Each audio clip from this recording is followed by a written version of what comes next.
Baik, Assalamualaikum warahmatullahi wabarakatuh. Perkenalkan, nama saya Angin Pranindita dengan NPM 034. Saya dari kelas A024.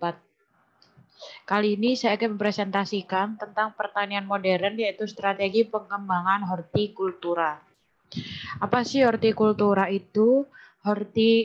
Hortikultura berasal dari bahasa Latin hortus dan kultura atau colere, eh, dan dapat diartikan sebagai budidaya kebun. Kemudian hortikultura digunakan secara lebih luas, bukan hanya untuk budidaya di kebun.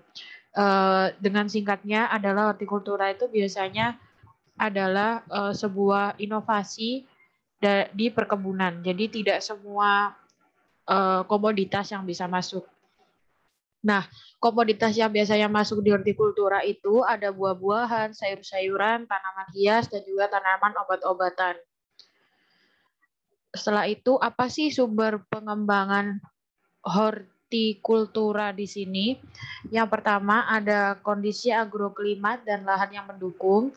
Jadi sumber kekuatannya di sini, yang pertama mestinya adalah lahan. Kalau lahan tidak mendukung, itu otomatis akan tidak terdukungnya hortikultura itu.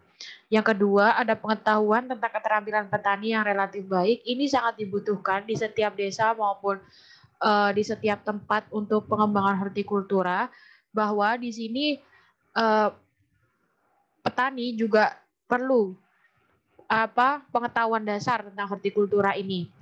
Dan yang ketiga ada lokasi pengembangan agribisnis. Nah, ini biasanya pengembangan agribisnis ini adalah sudah banyak di daerah itu hortikultura, terus habis itu agribisnisnya juga berjalan dengan baik. Yang keempat ada kelembagaan kelompok tani. Nah, ini juga memperlancar dari kondisi yang kita lihat dari sumber kekuatan 1 sampai 3. Yang kelima yaitu peluang intensifikasi dan ekstensifikasi. Dan yang keenam adalah petani adaptif terhadap informasi dan teknologi baru. Biasanya mereka lebih gampang beradaptasi terhadap informasi dan teknologi baru. Ini biasanya petani yang cepat sekali untuk beradaptasi dengan hal-hal baru seperti itu.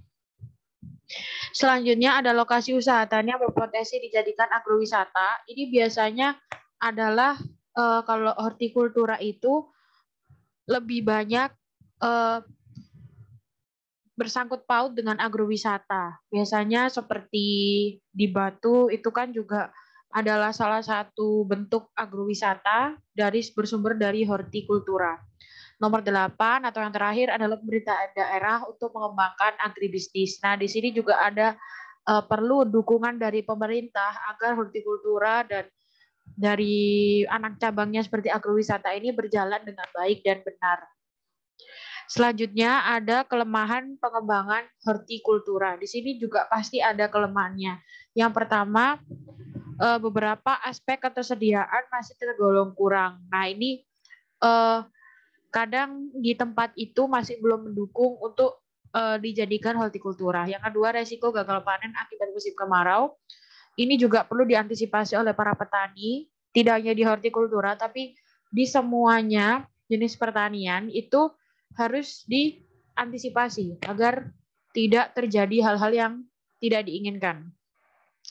Setelah itu yang ketiga ada penggunaan pupuk dan obat-obatan kimia yang tidak tepat. Nah, ini biasanya kelebihan dosis atau kekurangan dosis kalau bahasa saya. Karena uh, ini kan pupuk kimia dan obat-obatan kimia, otomatis setiap tempat, setiap tumbuhan itu pasti memiliki dosisnya. Ya, yang keempat ada produktivitasi hortikultura yang masih rendah. Ini masih belum adanya produktivitas. Jadi yang seperti yang tadi produktivitasnya dari hortikultura di daerah itu tuh masih kurang sekali seperti itu. Dan yang kelima ada perencanaan yang kurang dan pola produksi yang tersebar.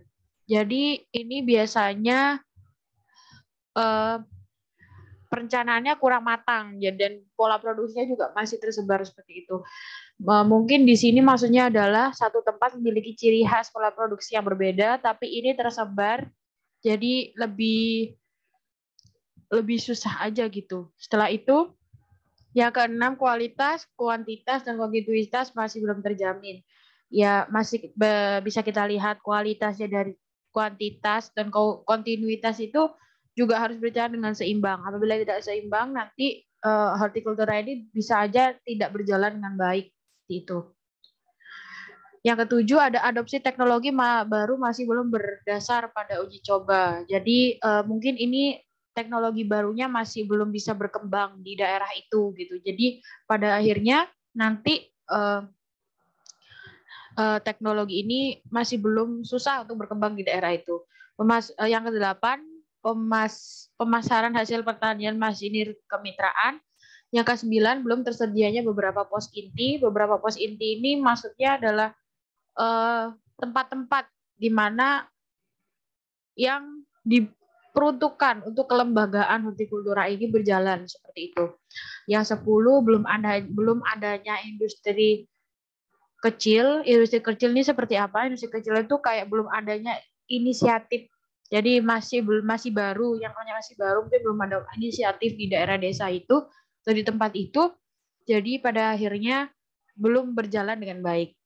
Ya, yang 11 yaitu akses jalan yang masih belum memadai. Ini biasanya jalan untuk jalan-jalannya itu masih belum baik seperti itu, dan juga biasanya untuk jalan produksi sana sini itu masih belum baik. Itulah intinya. Yang ke-12 yaitu pelayanan penyuluhan masih sangat minim. Ini biasanya kurangnya penyuluhan untuk warga gitu. Kadang masih belum bisa menerima karena alasannya kurangnya penyuluhan. Kita nggak tahu apa-apa itu. Yang yaitu selanjutnya peluang eksternal untuk meningkatkan pengembangan hortikultura. Yang pertama, lokasi penelitian merupakan sentra hortikultura, di mana lokasi penelitian ini sebelum dijadikan hortikultura itu harus teliti dulu apakah lokasi ini cocok atau belum. Yang kedua, pemberitaan produk berkualitas bersertifikat terutama itu meningkat. Yang ketiga, ada akses jalan dan pelabuhan ke pusat konsumen relatif lancar. Yang keempat, ada minat pemodal dari luar kabupaten untuk melakukan aktivitas agribisnis. Ini biasanya dari pihak-pihak swasta atau dari pihak-pihak pemerintah itu biasanya memberikan modal agar hortikultura agribisnis ini bisa jalan.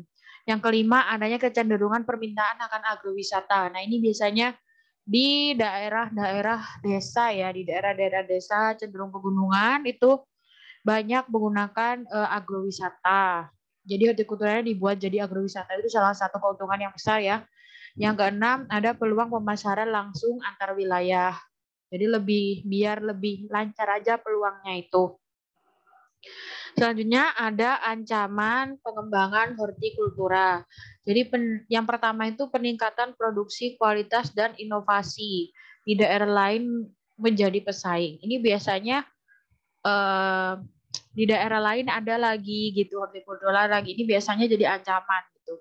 Nah, inilah di mana kita harus bisa untuk mengolah hortikultura itu biar jadi lebih baik agar saingan kita, pesaing lain itu juga bisa kita sepadankan gitu. Yang kedua, ada klaim produk mancanegara dan pencemaran lingkungan hidup. Ini biasanya dari pihak-pihak yang yang dari produk luar gitu, biasanya mempengaruhi produk sendiri gitu. Yang ketiga, ada fluktuasi harga tinggi menjadi resiko paling berat terhadap petani. Yang keempat, ada investasi gaya hidup nilai budaya luar. Yang kelima, yaitu pola pemilikan lahan secara perlahan berubah. Ini biasanya pemilikan lahan ya, kayak tempat ini gitu. Lahannya, permasalahan lahan lah biasanya. Ini petani selalu ada lah masalah kayak gini perkara lahan gitu. Terima kasih untuk semuanya yang sudah menyaksikan video ini. Mohon maaf apabila saya ada salah kata dan perbuatan. Saya mohon maaf atas penyampaian saya maupun perkataan saya. Wassalamualaikum warahmatullahi wabarakatuh.